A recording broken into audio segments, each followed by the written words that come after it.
Diritto d'autore. Cosa sono i diritti morali connessi all'opera? Scopriamolo! Chi realizza un'opera dell'ingegno a carattere creativo accede alla tutela accordata dalla legge sul diritto d'autore. Oltre a beneficiare dei cosiddetti diritti patrimoniali, che consistono nel diritto esclusivo di sfruttamento economico dell'opera, l'autore è titolare anche dei cosiddetti diritti morali, disciplinati dagli articoli da 20 a 24 della legge sul diritto d'autore. A seguito di una breve panoramica in cui scopriremo quali sono le caratteristiche principali dei diritti morali, li vedremo in azione, analizzando un recente caso che coinvolge da un lato il colosso Netflix e d'altro lato gli eredi del noto scrittore Conan Doyle, id autore dell'investigatore più famoso del mondo, ossia Sherlock Holmes. Scopo dei diritti morali è tutelare la personalità dell'autore che si manifesta nella sua opera. In altri termini, il rapporto giuridico tra autore e opera non è meramente patrimoniale, ma incide anche sui diritti della personalità dell'artista che vengono inevitabilmente coinvolti. A differenza dei diritti di sfruttamento economico, i diritti morali connessi all'opera sono imprescrittibili.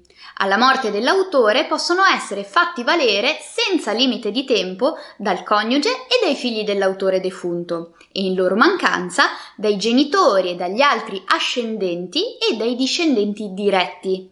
In mancanza di discendenti dai fratelli e dalle sorelle e dai loro discendenti. Ognuno di loro può agire in giudizio a tutela dell'onore e della reputazione dell'autore, autonomamente, senza il consenso degli altri.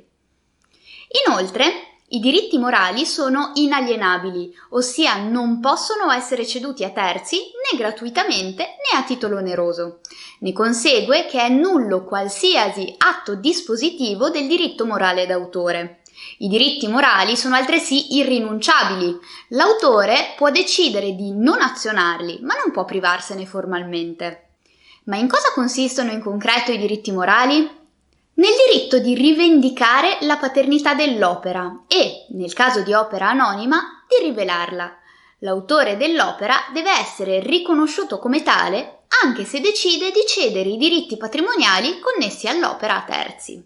Nel diritto di inedito e di determinare il momento e i limiti di pubblicazione dell'opera. Nel diritto di opporsi a deformazioni o modificazioni dell'opera e a ogni altro atto a danno dell'opera stessa che possano arrecare pregiudizio all'onore o alla reputazione dell'autore. È controverso se nel caso di cessione dei diritti patrimoniali l'autore conservi la facoltà di opporsi alla distruzione dell'opera in forza dei diritti morali d'autore. Al momento l'opinione prevalente in giurisprudenza nega tale possibilità, in quanto si esclude che la distruzione dell'opera possa ledere l'onore o la reputazione dell'autore. Torniamo ora a Netflix e a Sherlock Holmes. Gli eredi di Conan Doyle hanno recentemente fatto causa a Netflix per il modo in cui il celeberrimo investigatore privato viene rappresentato nel nuovo film prodotto dalla piattaforma streaming, incentrato su un'immaginaria sorella di Holmes.